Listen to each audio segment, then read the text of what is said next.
Have you ever sat across from someone you love and realized they are not really there?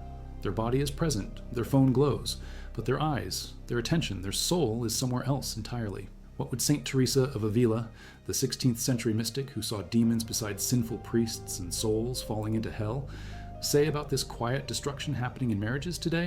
In 1577, Teresa wrote in her book The Interior Castle about a vision God gave her. She saw married couples sitting in silence. Not the peaceful silence of two souls resting together, but the hollow silence of two strangers trapped in the same room. She wrote that she understood this silence was not from God, but from a coldness that crept in when people stopped truly seeing each other. She saw how this coldness, invisible at first, grew until it became a wall neither person knew how to climb. She witnessed marriages where presence had died long before the vows were broken. Father Kieran Kavanagh, OCD, in his critical translation of the collected works of Saint Teresa of Ávila, published by the Institute of Carmelite Studies. Now back to the information. Teresa could not name what they held because such objects did not exist in her time, but she understood their effect. She wrote that these objects had become like small gods. They demanded constant attention. They promised connection but delivered isolation. They whispered that somewhere else, someone else, something else was more important than the person sitting 3 feet away. Her eyes searched her husband's face, but he did not look up. His gaze stayed fixed downward. The wife's face fell. She looked back down at the object in her hands. The moment passed. Teresa wrote that she felt the weight of that moment like a stone dropping into deep water. One moment, but it carried the weight of 1,000 moments just like it. The moments after waking, the times that used to hold conversation, laughter, argument, resolution, touch, all of it replaced by the quiet glow of screens and the endless scroll of elsewhere. But Teresa understood that these exchanges were not real conversation. They were the ghosts of conversation, the shells. The husband typing, "I love you," while never looking his wife in the eyes. The wife sharing a thought in written words that she would never speak aloud across the table. "This is a new kind of loneliness," she said, "one that wears the mask of connection." She told them that the enemy of souls does not always attack with obvious temptation. Sometimes he simply makes people busy. He fills their minds with noise. He gives them tools that promise to bring them closer, but actually push them further apart. So instead he makes them commit the small sin of absence. Not absence of body, but absence of heart. A husband present in body but absent in attention. A wife there in the room but lost in her own world. The devil celebrates these absences because they are quiet. No one notices, no one confesses them, but they kill love just as surely as betrayal. Battle is not against lust or anger. It is against distraction. It is against the slow drift into separate lives lived side by side. James Roberts, a professor of marketing at Baylor University, published a study in the journal Computers and Human Behavior. The study surveyed 453 adults in committed relationships. 145 of them were married. The question was simple. How often does your partner use their phone during your time together? 62% said their partner checked their phone during conversations. 46% said their partner used their phone during moments that were supposed to be intimate or important. It was measurable, significant, and consistent across age groups, income levels, and relationship lengths. One man said, "We go to dinner and she spends half the time on Instagram. I sit there wondering why we even came out. I could have eaten alone." And let us know in the comments where you are watching from. Now back to the story. The study found that couples who increased their phone use during lockdown reported higher levels of conflict, lower levels of intimacy, and greater feelings of loneliness, despite being physically together more than ever before. One participant wrote in the qualitative section of the survey, "We are in the same apartment all day, but I have never felt more alone. He's on his phone, I am on mine. We barely talk anymore." Another wrote, "I thought having more time together would bring us closer. Instead, we just have more time to ignore each other." But most couples did not set those boundaries. Most drifted, and the drift was silent.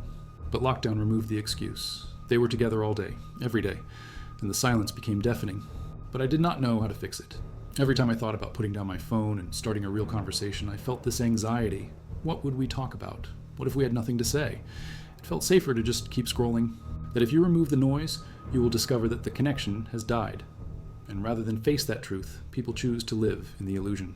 No phones during the first hour after waking up and the last hour before sleep. By day 3, they were talking about surface things, the weather, the news, plans for the day. By day 5, they went deeper, fears about the pandemic, worries about their families, frustrations with work. We discovered we still had things to say to each other. We just had to create the space to say them, and that meant putting down the phones. She wrote that the couple at the table did not hate each other. They were not fighting. There was no anger, no shouting, no violence. There was just absence. And that absence, she said, was more dangerous than open conflict because it felt normal. It felt peaceful. But it was the peace of death. not the peace of God. She paused for a moment as if hoping he would notice. He did not. She left the room. And I understood that this small moment, this tiny moment of not being seen, was a wound. And wounds like this, repeated over months and years, become scars that harden the heart. Phubbing is the act of snubbing someone in favor of your phone. McDaniel conducted a study published in the journal Psychology of Popular Media Culture. He surveyed 175 adults in romantic relationships. One small behavior, triggering a cascade of emotional consequences. It hurts. She wrote in The Way of Perfection, completed in 1566, that true communication requires three things: presence, attention, and vulnerability. Presence means being physically and mentally in the same space. Attention means focusing on the other person without distraction. Vulnerability means opening your heart even when it is risky. People can talk for hours and say nothing that matters. They can be together for years and never truly know each other. His mind was always on his business affairs, his legal disputes, his social standing. This memory haunted Teresa. She wrote that she saw in her parents' marriage what happens when presence dies. They fulfilled their duties. They attended Mass together. They managed the household. But the intimacy was gone, the deep knowing of one another, the joy of simply being together. This is why she emphasized presence so strongly in her spiritual writings. She understood that absence kills love slowly, quietly, almost invisibly. Not obligatory time, true presence. They gave their attention to their devices, not to each other. And they had lost the courage to be vulnerable because vulnerability requires trust, and trust requires presence and attention. John and Julie Gottman is one of the most respected research centers on marriage and relationships in the world. Shade wrote about a trend she was seeing in her practice. When Shade asked them to describe a typical evening at home, the pattern was always the same. They would come home from work. One would cook while scrolling on their phone. They would eat dinner while checking messages. They would sit on the couch together, each on their own device, occasionally showing each other a meme or a video, but rarely having a real conversation. Then they would go to bed, often still looking at their phones until one of them fell asleep. Every time you let a notification interrupt a conversation, you are making a choice. Every time you scroll through strangers' lives instead of engaging with the person sitting next to you, you are making a choice. The woman said her husband no longer spoke to her with any depth. He was kind. He was not cruel, but he was distant. He seemed to live in his own world. Teresa told her, "You cannot blame him for a distance you also create. If you want him to be present, you must first be present yourself." But slowly, over weeks, he began to respond. He started putting down his own distractions. He started asking her questions. They began to talk again. Not about tasks or schedules, but about thoughts and feelings and dreams. But it requires intention. It requires discipline. And in a world designed to fragment our attention into 1,000 pieces, it requires courage. They want to be close, but not too vulnerable. So they hide behind screens. They control the flow of communication.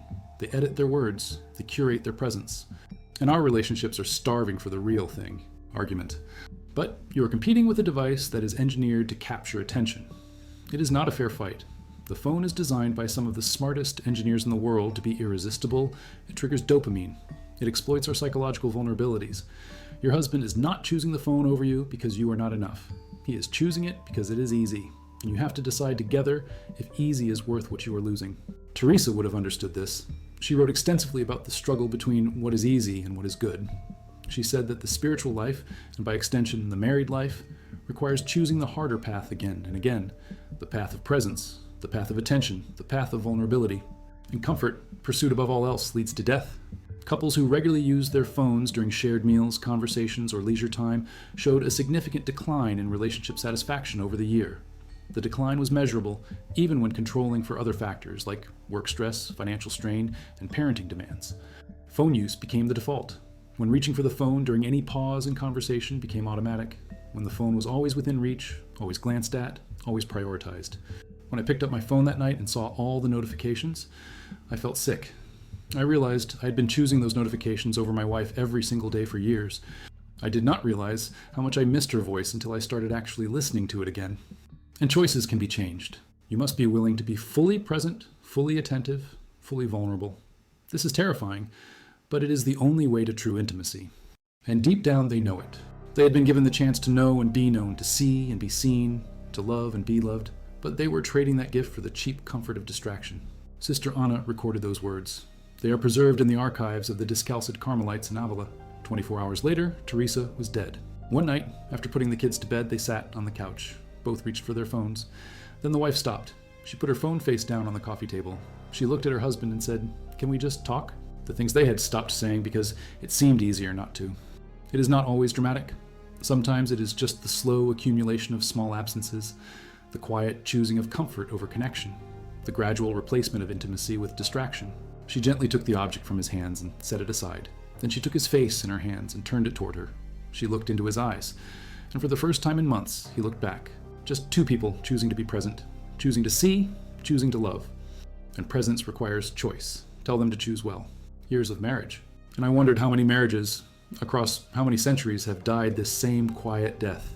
12 words in Spanish, 21 words in English translation, a warning from the 16th century that sounds like it was written yesterday, and the couple sitting in silence at tables across the world, glowing screens in their hands, prove that we still have not learned. But for every couple that learns, there are hundreds who do not, who drift, who settle for the simulation of connection, who wake up one day and realize they are living with a stranger.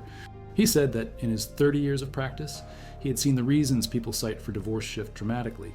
In the 90s, it was infidelity and financial problems. In the 2000s, it was communication breakdown and growing apart. But in the last 5 years, he said, a new phrase kept appearing in divorce filings.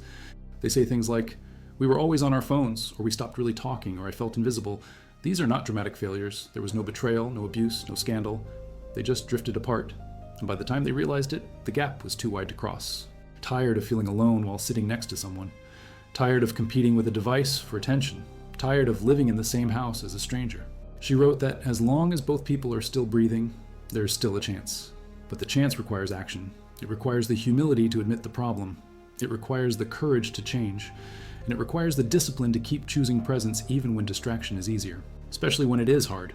No distractions, just two people who had chosen each other years ago choosing each other again. And the day after that. Because presence is not a one-time decision. It is a daily practice, a moment-by-moment discipline, a constant choosing of love over comfort, connection over distraction, the person in front of you over the entire world in your pocket. The ink is different. The handwriting is shakier. It says, "I showed this to a young couple about to marry. They laughed and said such a vision could never apply to them. I pray they remember it when the laughter stops. But we know the warning was given, and we know it was ignored. But those who knew her writings understood it as something else too. A reminder. The truth once spoken does not decay. It remains, waiting, hoping that someone, somewhere, will finally listen."